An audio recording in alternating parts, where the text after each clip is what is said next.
आप देख रहे हैं Masiha news. Solid waste management company Badomali के सैनिटरी वर्करों ने अपने एक वीडियो पैगाम में कहा है कि इंसानी हकूक़ के इलमबरदार पाकिस्तान मसीहा मिल्लत पार्टी के सरबराह असलम परवेज़ सहोत्रा का शुक्रिया अदा करते हैं, जिन्होंने ईस्टर के मौका पर मुल्क भर में काम करने वाले सैनिटरी वर्करों को ईस्टर से कबल तनख्वाहों की अदायगी और ईस्टर के मौका पर गुड फ्राइडे 18 अप्रैल से 19 अप्रैल तक मुल्क भर में ईद उल फितर की तरह आम तातीलात करने के लिए तहरीक चलाई,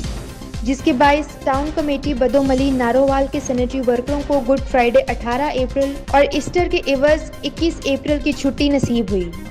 और हमें ईस्टर से कबल तनख्वाहों की अदायगी हुई। हम तवक्का करते हैं कि पाकिस्तान मसीहा मिल्लत पार्टी इसी तरह आइंदा भी सैनिटरी वर्करों के हकूक़ के लिए जद्दोजहद करती रहेगी।